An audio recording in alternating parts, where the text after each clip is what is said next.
how do you So it's like an actual grenade. You have to pull it from the bottom. Pull together it. we die. God is great. What are you doing? Lately, I got my VR set up again in my cold, dark garage, and while I was suffering from strep throat this time, I got myself into one of the best gaming experiences, COD Zombies in VR. The game I'm running is called Pavlov, VR shooter made years ago. You might have known it as the CSGO VR game. It is pretty fun playing it vanilla. However, as time went on, modders got good and they somehow brought in Call of Duty Zombies into the VR world from the bottom of their heart, free of charge. And let me tell you something about it. 2 words: holy and shit. No, this is annoying. Oh, piece of shit. I'm gonna fucking cook you. I've been putting more priority for this than all of my other games, which is saying a lot because my other VR games that are in the backlog, I don't know, Half-Life Alyx, Bone Labs, Among Us VR, but I had to get this video out of the way just to let these feelings pour out. The fact that I'm standing in these maps that I put in hundreds of hours as a child, it flipped my switch on realizing how much VR can take it to the next goddamn level. I mean, COD Zombies is already fun, right? But when you add the whole, you're inside the game, dude. Would I have ever imagined myself standing in Kino der Toten, looking around for gas zombies? Or looking up at the giant robot stepping over me in Origins? Or facing giant Romero close up? I think the only time I imagined that was in my nightmares as a child. But now, it's not a nightmare, but a nightmare turned into a reality. A virtual reality. Ah, that was good. I'm looking around like it's a Disney attraction, all while shooting everything. It's like going through a haunted house experience. I get jump scared here. My gun flies away at Mach speed because I'm a pussy. Once I got over that initial fear that there are zombies at my face, then it became personal and I started flying around, shooting everything like it's Apex. Revisiting these maps by being able to walk around inside gave me so much joy. So much that I forgot that it turned 2 a.m. and it was getting below 30 degrees in my garage and I had to wake up in 5 hours.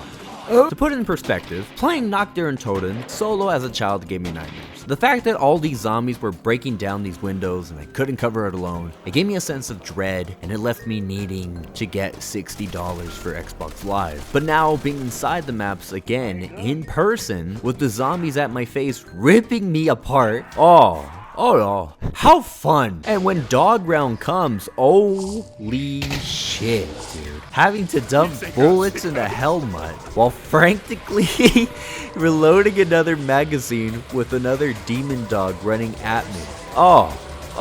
Fun, but mostly terrifying. When it comes to the weapons available, a lot of community-made maps have a good variety of weapons. Mostly a blend of weapons from Pavlov plus a few custom ones. Of course, not all COD guns will be painstakingly modeled and ported, but a decent amount has been implemented into the game. With the good old random box in each map, selection is, random. Obviously, what I meant was the guns that get tossed in, like, for example, to get an AUG in Barak. It just seems out of the blue. But it really shouldn't matter on what you're using because Pavlov has many good World War II themed guns and any weapon will feel good to use. But don't worry, viewer, I see you foaming at the mouth. Now the real weapons, they got ported. We're talking about the OG Wonder weapons, the ray gun and the Wonder Waffle. So hold them in your hand and manually reload them. It is the sickest shit ever. Ray gun, I mean, it tears through enemy. Crack it open, you toss batteries in. I don't even, what would you call that? Flick the switch. Oh, dude. You holster it like a pistol on your holster. Big iron on his hip. The Wonder Waffle though, that's my favorite. Revving up the little, I guess, puller? Slapping the energy cells,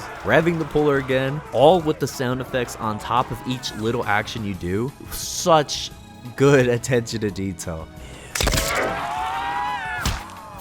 Oh yeah.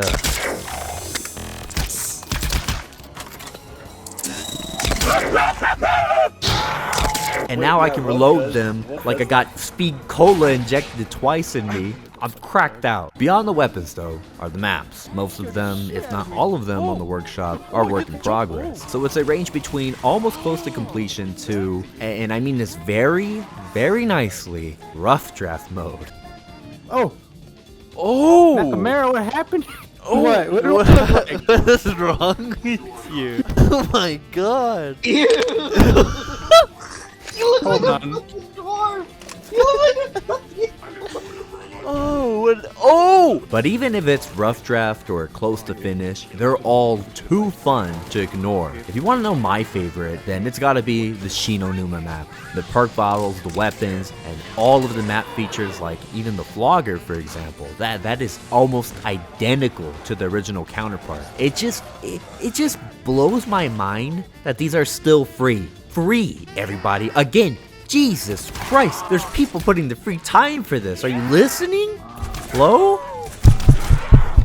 This thing on? If you got a headset collecting dust, pick that shit up right now and try this out. If you don't got a headset on you, then I'd recommend getting one soon, because this is a good reason to buy VR right now.